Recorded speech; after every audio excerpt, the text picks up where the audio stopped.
வணக்கம்,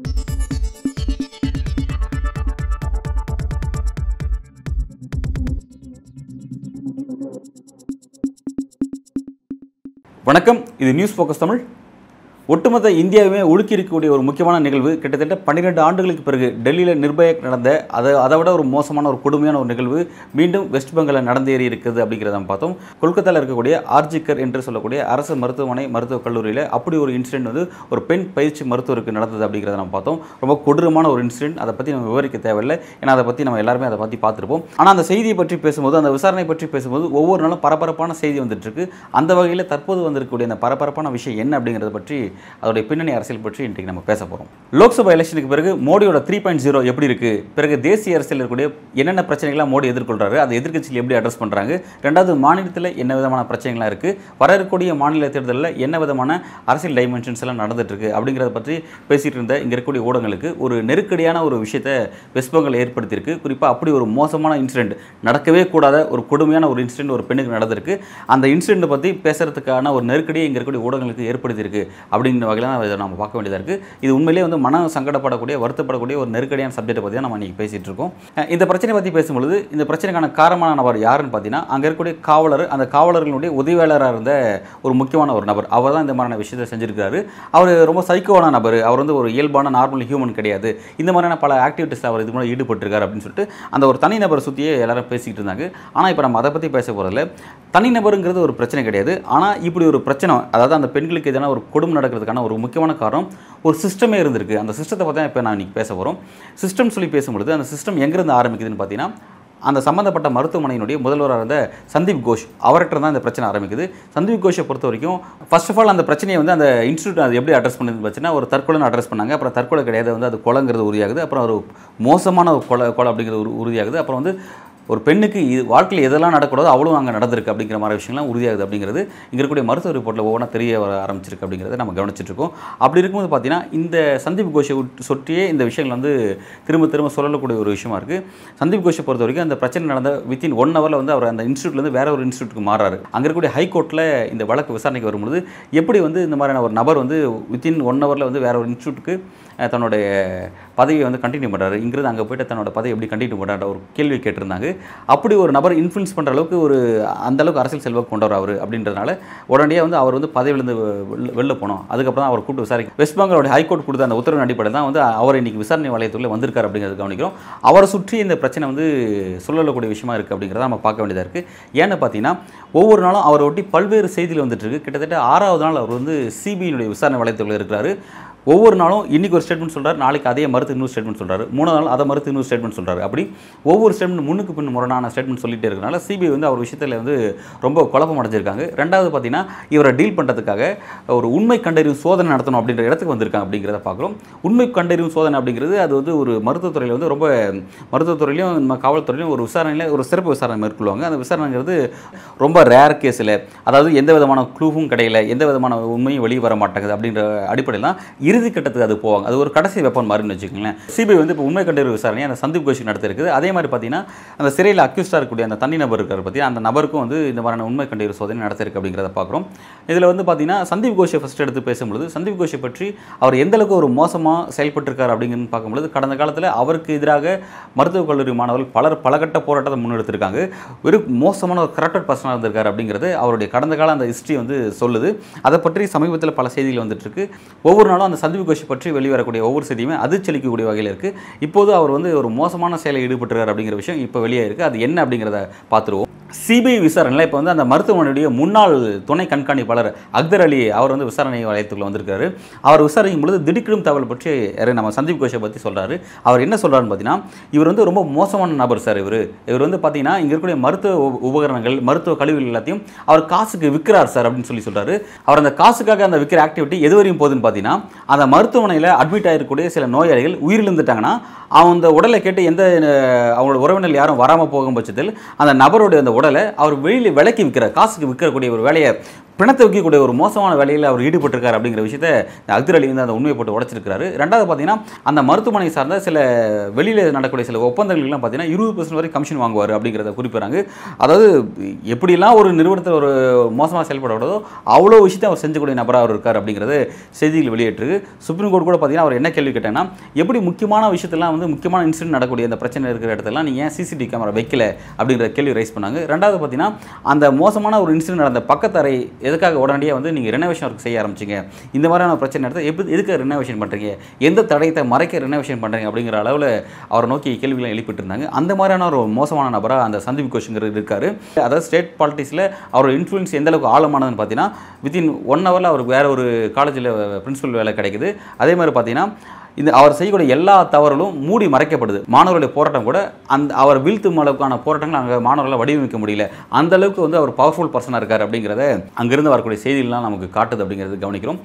ரெண்டாவது பார்த்தீங்கன்னா அவரை தாண்டி அவருக்கான எல்லா விதமான அதிகாரத்தையும் கொடுத்து வச்சிருக்குது யாருன்னு பார்த்தா அங்கே இருக்கக்கூடிய மாநில முதல்வர் திரு மம்தா பானர்ஜி தான் இருக்காங்க அப்படிங்கிறத தெரியுது. ஏன்னா மம்தா பானர்ஜி பார்த்தீங்கன்னா இந்த விஷயத்தில் யார் அக்யூஸ்ட் அப்படிங்கிறது அவங்களால எளிமையாக கண்டுபிடிச்சிருக்க முடியும். ஆனால் அவங்க அதை கண்டுபிடிக்கிறதுக்கான இன்ட்ரெஸ்ட் காட்டல அப்படிங்கிறதுல ஒரு பெரிய குற்றச்சாட்டு அவங்க மீது வைக்கப்படுது. இந்த பிரச்சனை வெஸ்ட் பெங்காலில் எங்கே நடந்துச்சுன்னு பார்த்தீங்கன்னா அவங்களுடைய அதிகாரத்துக்கு உட்பட்ட எல்லைக்குள்ள நடந்திருக்கு. அப்படிப்பட்ட இடத்துல அவங்க இந்த விஷயத்தை துணிஞ்சு முன்னெடுத்திருந்தா நடவடிக்கை மேற்கொண்டு விசாரணை மேற்கொண்டு உண்மையை கண்டுபிடிச்சிருக்கலாம். ஆனால் அவங்க அதை செய்யாமல் ஒரு பொலிட்டிக்கல் ஸ்டண்ட் நடத்தினாங்க.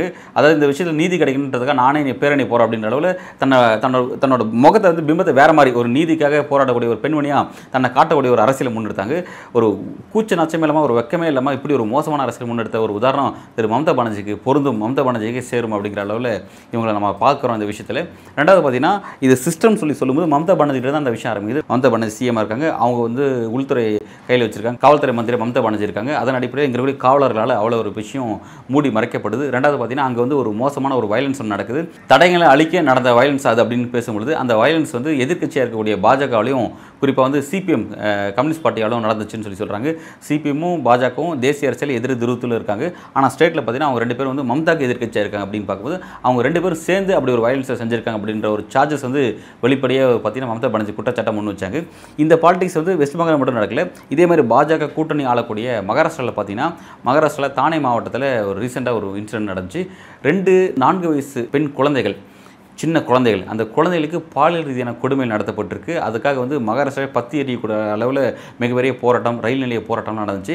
அப்போ அந்த பிரச்சனையை அட்ரஸ் பண்ணக்கூடிய அந்த அங்கே இருக்கக்கூடிய பாஜக கூட்டணியை சேர்ந்த முதல்வர் திரு ஏக்நாத் ஷிண்டே என்ன விஷயத்தை குறிப்பிட்டார்னு பார்த்தீங்கன்னா, இப்படி ஒரு இன்சிடென்ட் நடக்குதுக்கான காரணம் அங்கே இருக்க மக்கள் கிடையாது, எதிர்க்கட்சிகள் ஒன்று சேர்ந்து இதை செய்கிறாங்க. எதிர்க்கட்சிலாம் யார்?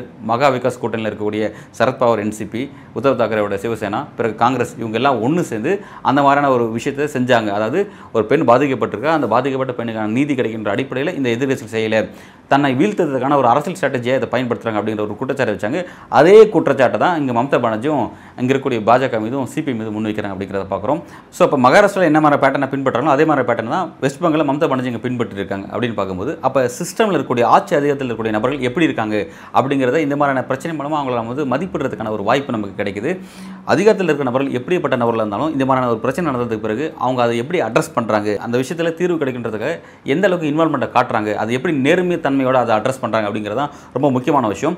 டே 1லேருந்து இன்றைக்கு வரைக்கும் மம்தா பானர்ஜி இந்த விஷயத்தில் வந்து தன்னோட நேர்மையை எந்த வகையிலும் வெளிப்படுத்தவே இல்லை அப்படிங்கிறத பார்த்தோம். அப்படி ஒரு தவறு நடக்கிறதுக்கு காரணம் அந்த கல்லூரி முதல்வரை பாதுகாக்கிறதுலேருந்து காவல்துறையினரை பாதுகாக்கிறதுலேருந்து இன்றைக்கு வரைக்கும் அவங்களோட பேட்டர்ன் அப்படி தான் இருக்குது. ரொம்ப சீரியஸாக ஒட்டுமொத்த இந்தியாவே இந்த பிரச்சனையில் மம்தா பானர்ஜி நோக்கி ஒரு காட்டமான விமர்சனத்தை முன்வைக்கிறாங்க. இந்திய கூட்டணியில் இருக்கக்கூடிய தேசிய அளவில் சொல்கிறேன், பாஜக மட்டும் இல்லாமல் இந்திய கூட்டணியில் இருக்கக்கூடிய மற்ற காங்கிரஸ் உள்ளிட்ட மற்ற கட்சிகளே அவங்க மீது குற்றச்சாட்டு வைக்கக்கூடிய இடத்துக்கு இது நகர்ந்திருக்கு. பெரிய அளவில் பார்த்தீங்கன்னா திமுகவில் புரட்சகரமாக பேசக்கூடிய பெண்கள் இருக்காங்க. அதே மாதிரி மம்தா பானர்ஜி கட்சியிலே புரட்சகரமாக பேசுகிற பெண்கள்லாம் பார்லிமெண்ட் நம்ம பார்த்துருப்போம். அவங்களாம் ரொம்ப டீப் சைலண்டாக இந்த விஷயத்தில் இருக்காங்கிறத கவனிக்கிறோம். ரெண்டாவது பார்த்தீங்கன்னா இந்த பிரச்சனை எப்படியே போயிட்டு இருக்கும்போது கொல்கத்தாவில் இன்னொரு ஒரு விஷயம், அனந்த்பூர் பைபாஸ் பக்கத்தில் ஒரு சாலையோரம் ஒரு பெண் சடலம் வந்து கிடந்திருக்கு. ஒரு பெண் வந்து கொல்லப்பட்டு சாலையோரத்தில் வீசப்பட்டிருக்கா அப்படிங்கிற ஒரு விஷயத்தை போலீஸ் ஐடென்டிஃபை பண்ணியிருக்காங்க. அந்த விஷயத்தை எடுத்து விசாரணை பண்ணிட்டு இருக்காங்க. ஏற்கனவே வந்து பெண்களுக்கு எதிரான பிரச்சனை ஒரு பக்கம் போயிட்டு இருக்கும்போது இப்போ இந்த மாதிரியான பிரச்சனைலாம் வந்து பார்க்கும்போது நமக்கு வந்து தலையை சுத்தரக்கூடிய அளவுக்கு தொடச்சா என்னடா பெண்களுக்கு பாதுகாப்பு இல்லாத ஒரு சமூகமாக இந்திய சமூகம் மாறிடுச்சா அப்படின்றத நம்ம வந்து புருவத்தை உயர்த்தும் வகையில் இந்த விஷயங்கள் அமைஞ்சிருக்குங்கிறத நம்ம கவனிக்க வேண்டியதாக ஒரு விஷயமாக பார்க்குறோம். குறிப்பாக பார்த்தீங்கன்னா ரொம்ப முக்கியமான ஒரு பிரச்சனையாக பெண்களுக்கு எதிரான வன்கொடுமைகள் ரொம்ப அதிகரிக்கக்கூடிய ஒரு நாடாக நாடாக இந்தியா இருக்குது. ஏன்னா எல்லா ஸ்டேட்லையும் தொடர்ச்சியாக ரிப்பீட்டடாக சில கேசஸ் வந்து பதிவாயிட்டே இருக்குது அப்படிங்கிறத கவனிக்கிறோம். தமிழ்நாட்டில் கூட பார்த்தீங்கன்னா கிருஷ்ணகிரியில் நடந்த ஒரு இன்சிடென்ட், 13 ஸ்டூடெண்ட்ஸுக்கு நடந்த ஒரு இன்சிடென்ட், மகாராஷ்டிரா நடந்த 4 வயசு குழந்தைகள் நடந்த இன்சிடென்ட், தஞ்சாவூரில் கூட்டு பாலியல் வன்கொடுமை, இந்த மாதிரி எல்லா இடத்துலையும் இந்த பிரச்சனை ரிப்பீட்டட் நடந்துகிட்டே இருக்குது. அதனால் வந்து உடனடியாக வந்து ஜனநாயக சீர்திருத்த சங்கம் வந்து தங்களுடைய ஆய்வு முடிவை ஒன்று வெளியிட்டிருக்காங்க. அவங்க என்ன பண்ணியிருக்காங்க பார்த்தீங்கன்னா, இங்கே இருக்கக்கூடிய எம்பி எம்எல்ஏக்களுடைய அந்த வேட்பு மனுகளை அதை எடுத்து ஆய்வு செஞ்சுருக்காங்க. அதில் பார்த்தீங்கன்னா 4693 வேட்பு மனுக்களை எடுத்து ஆய்வு செஞ்சுருக்காங்க. அந்த ஆய்வு முடிவில் என்ன சொல்லுதுன்னு பார்த்தீங்கன்னா, இவருடைய 16 எம்பிக்கள் மற்றும் 135 எம்எல்ஏக்கள் மீது பெண்களுக்கு எதிரான குற்ற வழக்குகள் பதிவு செய்யப்பட்டிருக்கு அப்படிங்கிற விஷயத்தை வெளியிட்டிருக்காங்க. இதில் பார்த்தீங்கன்னா ஃபர்ஸ்ட் இடத்துல யார் இருக்கான்னு பார்த்தீங்கன்னா 25 நபர்கள் எம்பி எம்எல்ஏக்களில் 25 பேர் வந்து பெண்களுக்கு எதிரான குற்ற வழக்கு புரிஞ்சவங்க திரிணாமுல் காங்கிரஸ் கட்சியை சேர்ந்தவங்களா இருக்காங்க அப்படிங்கிறத பதிவு செய்கிறாங்க. ரெண்டாவது பார்த்தீங்கன்னா தெலுங்கு தேச பார்ட்டியை சேர்ந்தவங்க 21 பேர் அதில் இருக்காங்க அப்படிங்கிறத பதிவு செய்கிறாங்க. 2 எம்பிக்கள் மற்றும் 14 எம்எல்ஏக்கள் வந்து டைரெக்டாக பெண்களுக்கு எதிரான பாலியல் வன்கொடுமையில் ஈடுபட்டிருக்காங்கன்ற கேஸ் பதிவாயிருக்கு அப்படிங்கிறத ஜனநாயக சீர்திருத்த சங்கம் வந்து அந்த தகவலை வெளியிட்டிருக்காங்க. அதிகபட்சம் பாஜக சேர்ந்தவங்க வந்து கிட்டத்தட்ட 54 பேர் வந்து இந்த பட்டியலில் வந்து ஃபர்ஸ்ட் இடத்துல இருக்காங்க அப்படிங்கிறத பதிவு செய்கிறாங்க. அதுக்கடுத்த தெலுங்கு தேச பார்ட்டி, திரிணாமுல் காங்கிரஸ் பார்ட்டியிலேருந்து எல்லாருமே அவங்க இதில் இடம்பெற்றிருக்காங்க அப்படிங்கிற விஷயத்தையும் குறிப்பிடுறாங்க. இதில் ரொம்ப முக்கியமான ஒரு விஷயத்தை கவனிக்க வேண்டியதாக இருக்குது. பெண்களுக்கு எதிரான பாலியல் பலாத்கார வழக்கில் ஈடுபட்ட 5 பேர் பாஜக மற்றும் காங்கிரஸ் சேர்ந்தவங்களா இருக்காங்க அப்படிங்கிறத நம்மளோட புருவத்தை உயர்த்தக்கூடிய ஒரு விஷயமா பார்க்குறோம். ஆல்மோஸ்ட் இந்திய அளவில் இருக்கக்கூடிய விஷயத்தை எடுத்து பார்க்கும்போது இந்த ஜனநாயக சீர்திருத்த சங்கம் வெளியிட்டிருக்க சர்வே முடிவு பார்க்கும்போது ஒட்டுமொத்த கட்சிகளுமே இங்கே வந்து இந்த மாதிரியான விஷயத்தில் இருக்காங்க. இந்த கட்சிகள் தான் வந்து பார்லிமெண்ட்டில் சட்டத்தை ஏற்றக்கூடிய இடத்துல உட்காந்துருக்காங்க. இவங்க தான் மக்களுக்கு வேணுங்கிற திட்டத்தை கொடுக்கக்கூடிய இடத்துல இருக்காங்க. அப்போ இவங்க கிட்ட நம்ம என்ன நீதி எதிர்பார்க்க முடியும், குறிப்பாக பெண்கள் என்ன நீதி எதிர்பார்க்க முடியுன்ற கேள்வி நமக்கு வந்து இங்கே எழுது. அவ்வளோ கட்சிகளுமே பெண்களை உறுப்பினராக கொண்டிருக்காங்க அப்படிங்கிறது கணிக்கிறோம். குறிப்பிட்ட கட்சிகள் பெண்களே தலைவராக கொண்டிருக்கான்னு பார்க்குறோம்.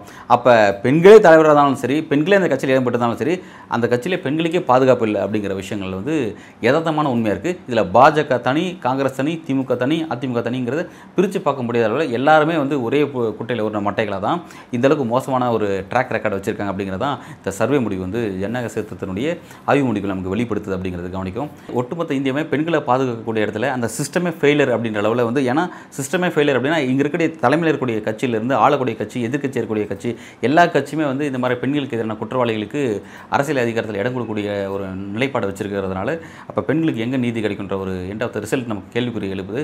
இது வந்து எல்லா கட்சியும் நோக்கி இங்கே இருக்கக்கூடிய பெண்கள் எழுப்ப வேண்டிய கேள்வி இருக்குது. குறிப்பாக ஆண்களுமே நாமளே இந்த கேள்வி எழுப்ப வேண்டியது இருக்குது. குறிப்பாக இந்த இவ்வளோ பிரச்சனையை நம்ம பார்க்கும்போது நமக்கு புரிஞ்சிக்க வேண்டியது என்னென்னா, இது வெஸ்ட் பெங்கால் பிரச்சனை மட்டும் கிடையாது, கேரளா பிரச்சனை மட்டும் கிடையாது, தமிழ்நாட்டு பிரச்சனை மட்டும் கிடையாது, ஒட்டுமொத்த இந்தியாவுடைய பிரச்சனை இது மாதிரி இருக்குது.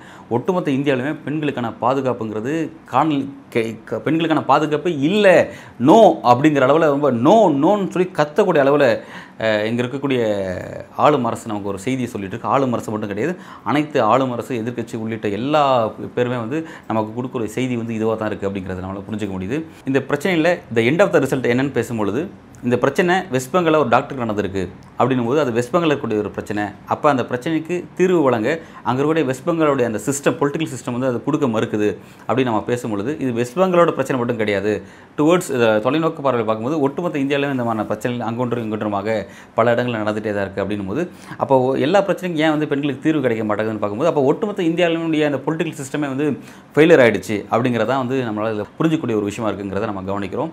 அப்போ பெரிய அளவில் பெண்கள் தாங்கள் பாதிக்கப்பட்டிருக்கோம், எங்களுக்கான நீதி என்னன்னு சொல்லி ஆண் சமூகத்தை நோக்கி கேட்கும்பொழுது தலைகுனிவு மட்டுமே பாதிக்கப்பட்ட பெண்களுக்கு பதிலை கொடுக்கக்கூடிய ஆண்களாக நம்ம இருக்கோம் அப்படிங்கிறத தாண்டி அவங்களுக்கு வேறு எந்த விஷயத்தையும் செய்ய முடியாத இடத்துல இருக்கும் அப்படிங்கிறத நம்மளால் புரிஞ்சிக்க முடியுது. ஸோ இப்போ ஒட்டுமொத்த இந்தியாவிலுமே பாதிக்கப்படக்கூடிய பெண்கள் பாதிப்புக்கு காரணமான ஆண்கள்கிட்ட நீதி கேட்கக்கூடிய ஒரு நெருக்கடிக்கு தள்ளப்படுறாங்க அப்படிங்கிறத பார்க்குறோம். ஸோ இப்போ சமூகத்தில் பெண்கள் கேட்ட நீதி அவங்களுக்கு கிடைக்காத பட்சத்தில் கேட்டால் நீதி கிடைக்காது, இப்போ பறிக்கக்கூடிய இடத்துக்கு நம்ம நகர வேண்டியதாக இருக்குது அப்படிங்கிற இடத்துக்கு பெண்கள் நகரக்கூடிய ஒரு சுச்சுவேஷன்ஸை இங்கே இருக்கக்கூடிய சமூகம் உருவாக்கிடுமோ அப்படிங்கிற அரசியல் ஆச்சரியத்தை நமக்கு ஏற்படுத்துது. வரக்கூடிய காலகட்டத்தில் இந்த பிரச்சனைலாம் எதை நோக்கி நகருதுங்கிறத நம்ம பொறுத்து இருந்து பார்ப்போம். மிக்க நன்றி.